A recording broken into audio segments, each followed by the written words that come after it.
My hands tremble as I stand frozen behind the kitchen door of my mother's house. The lemon-scented polish on the mahogany panels reminds me of Sunday dinners and strained conversations. I grip my interior design portfolio tighter against my chest, its pages damp from my nervous fingers. Through the crack between the hinges, I see them, Greg and my mother, Linda, sitting in the sunroom. Afternoon light catches the crystal tumblers in their hands, ice cubes clinking as Mom leans forward. The sound takes me back to childhood eavesdropping, when I'd strain to hear adult conversations I wasn't meant to understand. On the counter behind me sits my birthday cake, chocolate with buttercream frosting, 32 candles in a small box beside it. Neither of them has mentioned my births today. She lives in a dream world. Mom's unmistakable voice, crisp and matter of fact. Madeline has real ambition. Camille just drifts. My stomach drops. They're talking about me, comparing me to my sister again. Greg says nothing, and that silence cuts deeper than any words could. I wait for his defense, for some small protection of the woman he's dated for 3 years. Instead, he clears his throat. I've been thinking the same thing lately, he admits. The portfolio suddenly weighs 100 pounds in my arms. 6 months of work, designs that won praise from actual clients, traduced to drifting. You know, Mom continues, swirling her drink. Madeline asked about you the other day. Madeline? What about me? Greg's voice perks up. She's going places with that law firm, partner track by 35. Mom's voice drops to that conspiratorial tone she uses when orchestrating something. You two would make more sense together. I press my hand against my mouth. This can't be happening. Huh. Greg's thoughtful pause stretches too long. That's interesting. She's single now, Mom adds. She's always thought you were attractive. I mean, she's beautiful, Greg says, and my world stops spinning. Anyone would notice that. My knees weaken. I step back from the door, bumping into the counter. The portfolio slips, pages spilling across the tile floor. Designs for homes I'll never create. Space never transform, meaningless now. I gather them quickly, silently, and retreat upstairs to the bathroom. The face in the mirror looks like a stranger's pale, eyes too wide. I splash cold water on my cheeks and try to breathe. In the hallway, family photos line the wall. Madeline's graduation, Madeline's tennis tournaments, Madeline's law school acceptance. My smaller accomplishments relegated to the end of the row, afterthoughts in gilded frames. Greg's birthday gift to me sits in my Percy practical kitchen mixer. Now I understand. It wasn't for me at all. It was for the woman he thought I should be. 3 months pass. I've pretended not to know. Waited for signs that I misunderstood that afternoon. Tonight I'm surprising Greg with homemade lasagna, his favorite. Maybe things can still work between us. I pull into the parking lot of his apartment building an hour earlier than expected. The container of still warm pasta sits on the passenger seat beside a bottle of Chianti. Inside the building, I take the stairs rather than the elevator. Music floats down the hallway from his door, Frank Sinatra, not Greg's usual taste. Then I hear it, Madeline's laugh. That distinct, controlled sound I've known all my life. My key slides into the lock before I can think. The door swings open. They're on the sofa, hands entwined. His thumb traces circles on her wrist, the same motion he used to comfort me during thunderstorms. Madeline sees me first. She doesn't move away from Greg. Camille. Greg jumps up, face flushing. You're early. The lasagna container dangles from my fingers. It just happened, he stammers. Madeline stands, smoothing her skirt. You'll find someone more your speed, Camille, she says, not unkindly. When? The only word I can form. Greg glances at Madeline. After that talk with Mom, he admits. I place my key on the coffee table. It makes a small, final sound against the wood. Rain hammers against my bedroom window as I fold another sweater into the suitcase. The forecast on my phone shows storms all the way to the Texas border, but I can't wait another day. My bank statement glows on the screen. $4,800.53. Not much for starting over, but enough. Maps spread across my bed, Cincinnati to Austin circled in red. 20 hours of driving. 20 hours to leave behind a mother who orchestrated my replacement, a sister who took what wasn't hers to take, and a man who never really saw me at all. Dawn breaks as I pass the leaving Cincinnati sign, wiping tears with the back of my hand. Behind me, the city shrinks in my rearview mirror. Ahead, nothing but open road. I press the accelerator harder. The cockroach that lives in the corner of my shower skitters away as I turn on the water. We've established an unspoken agreement. I pretend not to see him, and he stays away from my toothbrush. My apartment measures exactly 380 square feet. I know because I paced it off the day I signed the lease, trying to convince myself it was cozy rather than claustrophobic. The yellowed wallpaper peels near the ceiling, revealing patches of something green underneath. Previous tenants' ghosts. I sit cross-legged on my mattress, directly on the floor, until I can afford a frame and stare at my laptop. The email from Maxwell Design Associates glows on the screen. My 18th rejection in 5 weeks. We appreciate your portfolio, but are seeking candidates with more extensive commercial experience. Translation: your designs aren't worth the risk. My bank balance flashes at the bottom of my screen. $3,210.53. The digital numbers shrink every day, like a countdown clock to failure. The single window in my apartment overlooks nothing but a brick wall 6 feet away. Sometimes sunlight bounces between buildings and ricochets inside for 20 minutes around noon. I've started scheduling my lunch break around this brief illumination. My phone buzzes. Sarami, one former colleague, still speaks to me. Camille, how's Austin treating you? It's an adjustment. I pull open my refrigerator, half a yogurt, wilting lettuce, and a bottle of 2-buck chuck. Dinner options. Listen, I thought you should know. Sarah's voice drops. Madeline's been telling everyone you had some kind of breakdown, that you couldn't handle the pressure of real design work. The yogurt container slips from my fingers, splattering on the linoleum. She said what? She made it sound like you're unstable. Greg backed her up. I told them it was garbage, but thanks for telling me. My fingers tighten around the phone. There's more. They're official now. Facebook official, like teenagers. They moved in together last week. I hang up and check my social media accounts. My mother has blocked me on everything, every platform, like I never existed. That night I call my father, desperate for any connection to my old life. His voice warms when he recognizes mine, but then I hear Madeline's laugh in the background, the clink of silverware. Sunday dinner. My absence already filled. Dad, can I call you back tomorrow, sweetheart? We're just in the middle of. Don't bother. I end the call. 3 days later, wearing my last clean professional outfit, I sit in the waiting area of Langston Financial Advisors. The executive assistant position I'm interviewing for has nothing to do with design, but my rent is due in 2 weeks.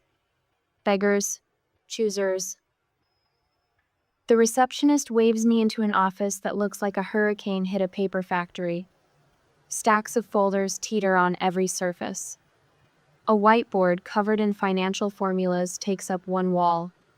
Behind the disaster of a desk sits a man about 40, tie loosened, sleeves rolled up, dark hair prematurely graying at the temples. Eric Langston. He stands, clearing files from a chair. Sorry about the chaos. My last assistant quit. Something about impossible working conditions. His smile reveals a crooked front tooth. Camille Parker. I perch on the edge of the chair. I organized a 16-designer show house last year. Your office doesn't scare me. He raises an eyebrow.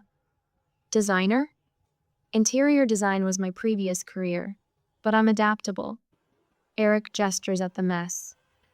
Clearly, organization isn't my strength. My brain works differently. He picks up my resume. No financial background? No, but I learn quickly. He studies me for a long moment. Show me your portfolio. My what? You said you're a designer. I want to see your work. I pull up my portfolio on my phone, not understanding why he's asking, but too desperate to question it. Eric scrolls through, pausing on my commercial projects. Your sense of space is interesting. Very. He searches for the word, accessible. Thank you. He hands back my phone. My client presentations are terrible. Numbers arranged like a cat walked across my keyboard. But you understand how to make complex information breathable. The next 60 minutes blur as he explains how financial advising isn't just about numbers, but about presenting information so clients can make decisions. How his brilliance with money is undermined by his inability to communicate visually. I need someone who can organize this chaos and make my ideas understandable to normal humans. Eric taps his desk. The job is yours if you want it. For the first time in weeks, a genuine smile cracks across my face. Within days, I meet Doris, the office manager who brings me homemade banana bread and keeps tissue boxes hidden in strategic desk drawers for the emotional clients. Miguel, another assistant, starts teaching me financial basics over lunch. Even Vernon, the building janitor, offers rides home on late nights when the buses stop running. I create a color-coded filing system for Eric's client portfolios, design templates for his presentations that translate numbers into visual stories. While he meets with clients, I stay late, absorbing investment concepts through osmosis and Miguel's patient explanations. One night, Eric finds me still at my desk at 9 p.m., restructuring his quarterly report. You've done more in 3 weeks than my last assistant did in 6 months, he says, leaning against my door frame. I just applied design principles to financial data. I shrug. Visual hierarchy, negative space, intuitive flow. You think differently, that's valuable here. My first bonus check buys a used Honda with questionable brakes but functioning air conditioning. My apartment slowly transforms with salvaged furniture I refinish on weekends, paint samples I sweet talk from hardware stores. At night, I sketch business concepts in a notebook while eating takeout on my new secondhand couch, ideas forming like shadows taking shape. 3 months in, I fall asleep without crying for the first time since leaving Cincinnati. A week later, Eric drops a stack of papers on my desk and perches on the edge, his typical preamble to a complicated request. I'm starting my own firm, he says. Smaller, more focused, with clients who align with my investment philosophy. Congratulations, I reply, already calculating how long my emergency fund will last until I find another job. Want to come along? Eric asks, as casually as offering coffee. I look up, searching his face for the punchline. There isn't one. The brass key sticks in the lock. I jiggle it twice before the door to our makeshift office finally swings open. Morning light filters through dusty Venetian blinds, illuminating the rented 2-bedroom apartment that has served as Arbor Point Capital's headquarters for the past 4 months. Home sweet home, I whisper to myself. The dining room tablier mahogany piece I rescued from an estate sale in South Austin dominates what should be a living room. Coffee rings stain its surface despite the coasters I've strategically placed. 3 mismatched chairs surround it, each one with its own story. A high-backed leather executive chair for Eric, a mid-century modern piece for me, and a practical office chair with wheels for whoever visits. I run my fingers along the table's edge, remembering the Saturday I spent refinishing it. 6 coats of varnish by hand. My back had ached for days. My heels click against the hardwood as I make my way to the kitchen, now converted into our document storage. The cabinets hold file folders instead of plates.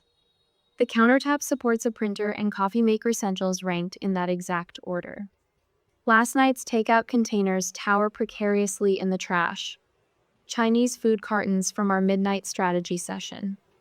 I make a mental note to empty it before the smell permeates our presentation materials. The door opens again. Eric appears, his tie already loosened though the day has barely begun. Dark circles shadow his eyes, matching mine. He holds 2 coffee cups, extending one toward me. You're early, he says, voice still rough with sleep. Couldn't sleep, kept thinking about the Dixon meeting. He nods, understanding without words. We've been preparing for weeks. Our first real investor pitch happens in 3 hours. We just need one yes, he reminds me. After yesterday's no, you mean? The rejection still stings. The venture capitalist hadn't even looked at our full presentation before dismissing us. Too risky, he'd said, glancing at his watch repeatedly. Eric sets his coffee down and loosens his tie further. Maybe I'm asking too much of you, he says quietly. This isn't what you signed up for. The words hang between us. I think about the text I received this morning, an invitation to Madeline's law firm celebration. Partner track at 34. Mother must be thrilled. I signed up for exactly this, I reply, straightening a stack of presentations. Building something that matters. My phone buzzes again. Father this time. A photo of Mom and Madeline at some charity gala. I silence the phone and slip it into my desk drawer. Later that night, after Dixon becomes our second rejection, I sit alone in my apartment. The phone feels heavy in my hand as I scroll to home and my contacts. My thumb hovers over the call button. What would I even say? The digital clock on my nightstand flips to 11:43 p.m. I set the phone down without calling. This isn't working. I push away from the dining room table at 3 a.m., a week after our second rejection. Eric looks up from his laptop, eyes red-rimmed from staring at spreadsheets. The pitch. It's all numbers and projections. It's soulless. He runs a hand through his hair. Investors want numbers. They want stories backed by numbers. I pull my chair around next to his. Look at our prospects. They all have in common. Eric glances at the list. They're all commercial real estate. Exactly. What if we specialize? Focus on green businesses, minority entrepreneurs, people who struggle to get traditional funding. His expression shifts from exhaustion to interest. That's more work, not less. But it gives us purpose, a story. It's why we do this, isn't it? Not just to make money, but to make a difference. By sunrise, we've rebuilt the entire presentation. 3 days later, Sapphire Solar becomes our first client, a small renewable energy startup, led by a former engineer with vision but no connections. You see what others miss, Eric tells me as we watch Sapphire's CEO leave our office. That's invaluable. Summer fades to fall. The takeout containers multiply as our client list grows. Late nights blur together, Eric and I hunched over strategy documents, his sleeves rolled up, my hair twisted into a messy bun secured with a pencil. My father didn't speak to me for 2 years after I left his firm, Eric says one night. It's the first personal information he's volunteered beyond professional necessity. Why did you leave? I ask, setting down the report I've been reviewing. He wanted me to be someone I'm not. Eric's voice softens. Someone acceptable. I recognize the weight of that word. Acceptable. Not exceptional or beloved. Just sufficient. My mother once told me that dreams don't pay mortgages. I offer in return. He smiles, a rare full smile that transforms his serious face. Mothers can be wrong. The weeks pass. Small victories accumulate. Sapphire Solar brings us a medical tech company. The medical tech company introduces us to a sustainable packaging firm. Our network expands through trust, not cold calls. We celebrate our 5th client with dinner at a real restaurant instead of takeout at the office. The candlelight softens Eric's features. Mid-sentence about growth projections, he reaches across the table and covers my hand with his. The conversation stalls. His thumb traces a small circle on my wrist. I pull my hand away, heart racing. I can't. He doesn't press. I understand, but he doesn't. How can I explain that I'm not who I was in Cincinnati? That I'm still discovering who I might become? On a Tuesday in April, exactly 1 year after I first walked into his chaotic office seeking any job that would pay rent, Eric hands me a business card. My name sits under his, with partner embossed in clean serif font. It's official, he says. Filed the paperwork last week. Our apartment office now houses 5 employees. We've taken over the unit next door, knocked out a wall. The dining room table remains our conference table. though now it's surrounded by proper chairs and accompanied by a whiteboard and projector. I don't know what to say, I manage. Say you'll stop working until midnight every night. We can afford help now. I laugh. Says the man who emailed me at 2 a.m. with budget revisions. His smile fades into something more serious. We built this, Camille. Not just a company. Something that matters. 3 weeks later, he kisses me for the first time. Not in the office, but on a rare day off. We're at Zilker Park, the office phone's forwarded to our new administrative assistant. When his lips meet mine, I don't pull away. I'm not who I was when I came to Austin, I whisper against his mouth. His hands frame my face, gentle but certain. I know exactly who you are now. I've watched you build yourself while we built this company. 6 months later, we marry in his backyard. 18 guest people who know us as we are now, not as we once were. No family, no Madeline or mother or Greg. No small talk over cake about the past. Just witnesses to what we've become, to what we're still becoming. My reflection stares back at me from the glass wall of Arbor Point Capital's 32nd floor conference room. 4 years ago, I slept in a car on my way to Austin. Now our company Lagoa, strong oak with spreading branches, stretches across 3 states. The wall displays my 40 under 40 feature, where they called me an operational genius. Beside it hangs our gratitude gallery, dozens of framed thank you letters.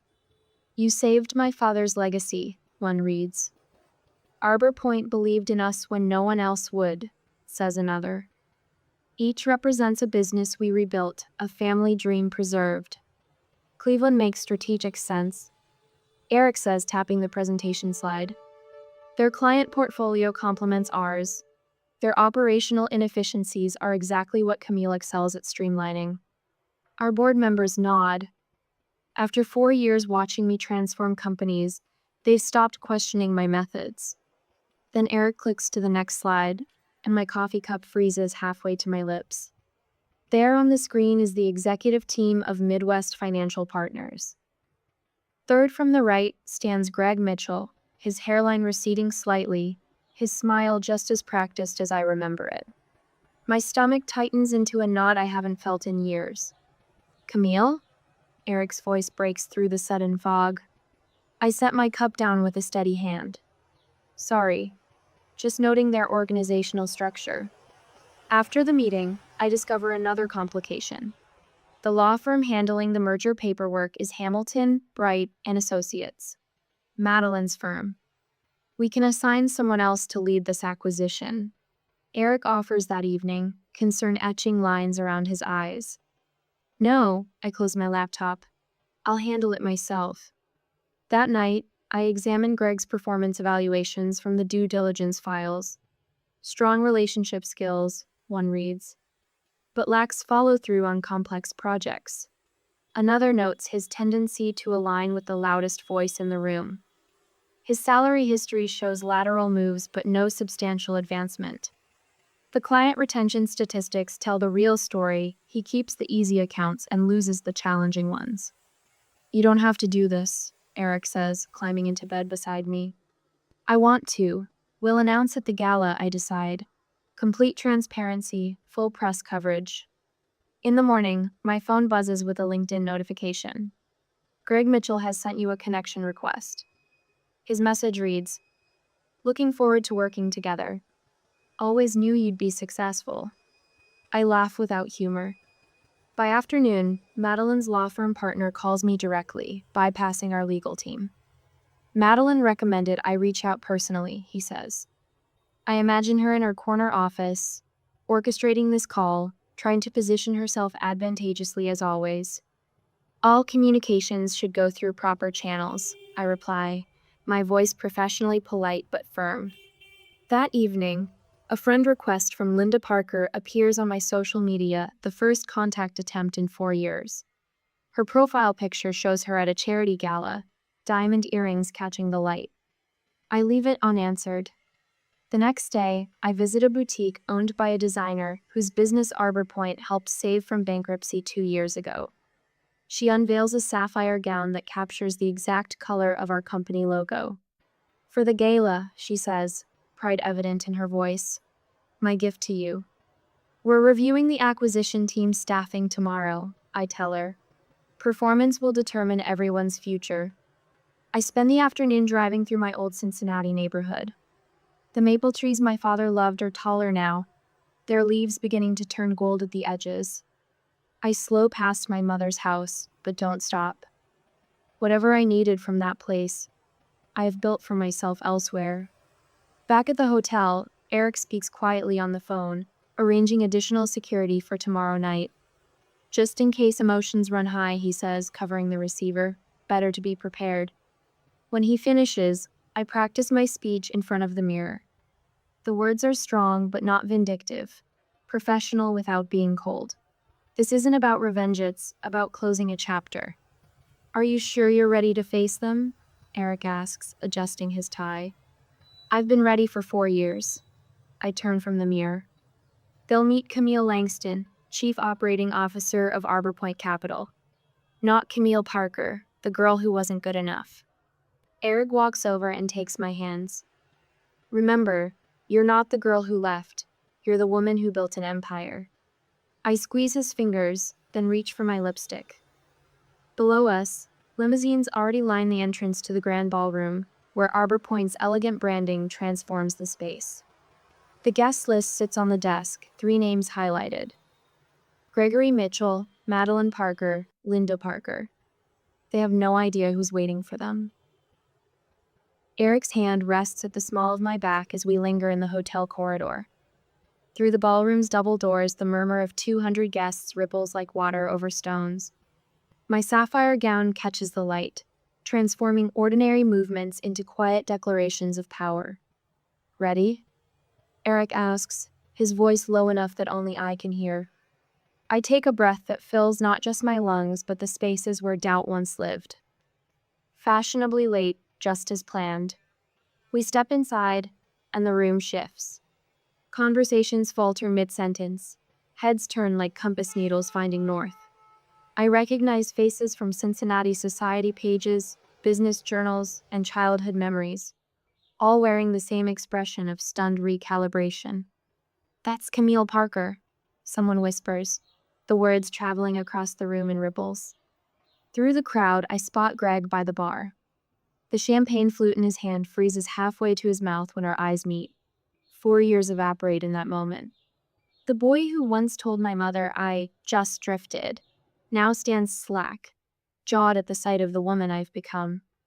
Eric's fingers intertwine with mine, grounding me. Your ex-boyfriend looks like he's seen a ghost, he murmurs.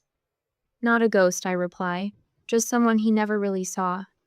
Madeline approaches first, cutting through the crowd with the precision of a surgeon's blade. Her smile appears genuine from a distance. Up close, it doesn't reach her eyes. The tailored black dress and pearls look exactly like something our mother would choose. Camille, what a surprise, she says, her voice carrying that same controlled laugh I heard through Greg's apartment door 4 years ago. I extend my hand, professional, neither cold nor warm. Madeline, I believe you know my husband, Eric.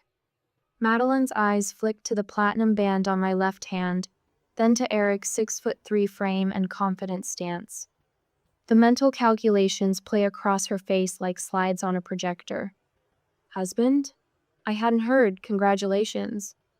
Behind her, Greg hovers at an awkward distance, too cowardly to approach, too curious to retreat.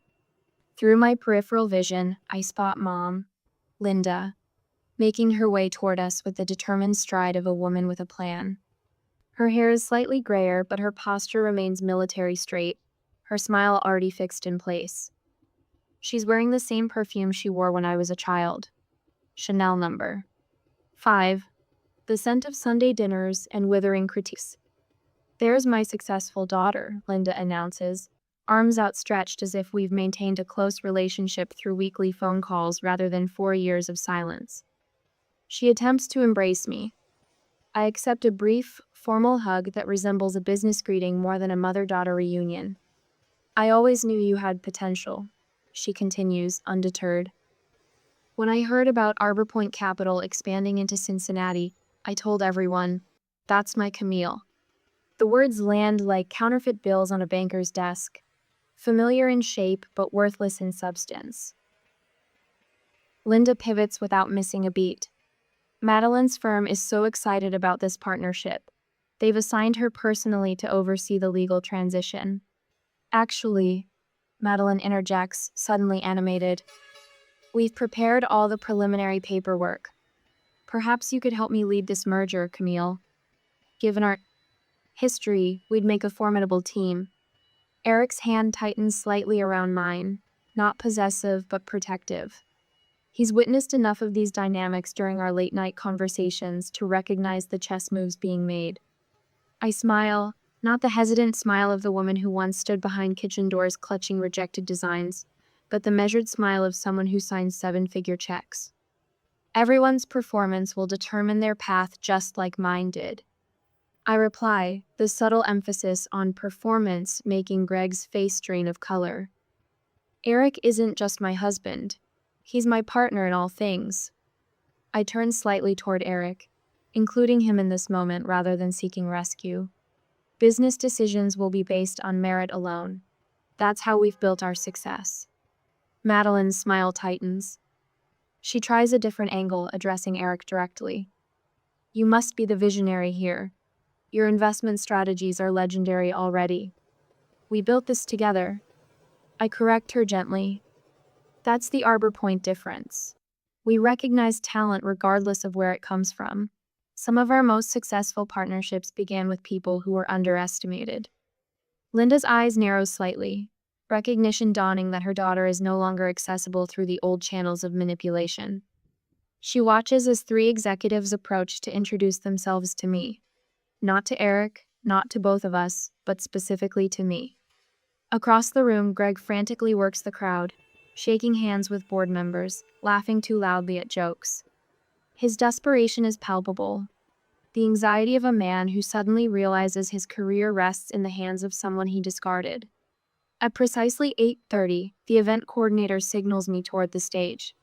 The room quiets as I approach the microphone, 200 faces turned expectantly toward mine. Thank you for joining us tonight. I begin, my voice steady. Arbor Point Capital was founded on a simple premise. Transformation is possible when we invest in overlooked potential. The lights illuminate faces in the crowd. Some curious, some calculating, some openly admiring. Sometimes losing everything shows you what you're truly capable of building. I continue. 4 years ago, I left Cincinnati with less than $5,000 and a car full of belongings. Today, we manage a portfolio worth over $2 billion, focused on businesses that create sustainable change. I don't look at Mom, Madeline, or Greg. This moment isn't about them. Tonight, I'm pleased to announce the creation of the Arbor Point Second Chance Foundation, a mentorship program for women rebuilding their lives after personal or professional setbacks. Because sometimes, what feels like betrayal becomes the catalyst for your greatest transformation. In the front row, Eric's eyes hold mine. Proud, loving, steady. The man who saw possibility where others saw only limitations. I raise my glass to second chances and the urge to take them. I kick off my heels the moment we walk through our front door, the sapphire gown me armor for tonight's battle pooling around my ankles as I sink into our sofa. Eric loosens his tie and returns with leftover cake and 2 forks. Nothing says, I conquered my past, like chocolate ganache at midnight, he says. I laugh, the sound unfamiliar after years of guarding my joy. As I remove the borrowed diamond earrings, Eric watches me. Was it what you expected to feel? He asks. The question hangs between us. Standing face to face with Linda, Madeline, and Greg felt nothing like my imagination. I thought I'd feel triumphant, I admit, like I'd won something they couldn't take away, but I just feel free. Eric nods, understanding without words. Their betrayal forced me to become someone I never knew existed. I continue. That tiny apartment with the brick wall view? I hated it. But without it, there would be no Arbor Point, no foundation, no us. Their cruelty didn't destroy you. It freed you, Eric says, taking my hand. though watching your mother position herself as your biggest supporter was quite the performance. We laugh as I mimic Linda's voice. I always told Camille she was destined for greatness. Did you see Greg's face when you announced the performance reviews? Eric asks. Miguel texted during dinner. Greg's already requested a transfer to another department. And Madeline's firm? Doris called the general counsel. We're using Mason and Blake's for the remaining acquisitions. I feel no pleasure in this just clean satisfaction of decisions made on merit rather than emotion. My phone buzzes the 5th time tonight. Linda's messages progress from congratulatory to desperate. We should catch up. Just us girls, too. Your father misses you terribly. And finally, I always believed in you when no one else did. Will you answer her? Eric asks. Eventually, with professional courtesy and firm boundaries. The words come easily now, though they took years of therapy to form. I notice an envelope with unfamiliar handwriting among the morning mail. It's from a young woman who read my 40 under 40 profile. She left everything after her fiancé and best friend betrayed her. I tell Eric, my voice catching. Reading her words, I see myself 4 years ago, the same raw pain, the same determination beneath fear. Her handwriting even slants right like mine used to. The first scholarship recipient? Eric asks. I nod. And the apartment complex I closed on yesterday, 6 units for women starting over. Unlike my first place, these have windows facing the sunrise, not brick walls. Arbor Point with purpose beyond profit, Eric murmurs, quoting our new mission statement. In my office hangs a single photograph of that first Austin apartment, not to remind me of pain, but to honor the woman who refused to break. Beside it sits my memoir draft, titled, The Whisper That Changed Everything. 3 weeks later, I stand alone outside my old family home in Cincinnati. The maple tree has grown taller, its leaves turning gold. The curtains are different cream instead of blue. New owners, new life. I expected coming back would be harder, but I feel nothing but gratitude. Every painful memory has transformed into a stepping stone that led me exactly where I needed to go. My phone buzzes with a text from Eric. The board approved our Dallas expansion. Ready when you are. I smile and walk away without looking back. Have you ever realized that what you thought was your greatest loss became your greatest blessing? Camille's journey shows how betrayal can lead to unexpected triumph. Share your own story of overcoming betrayal in the comments. What freedom did you find on the other side?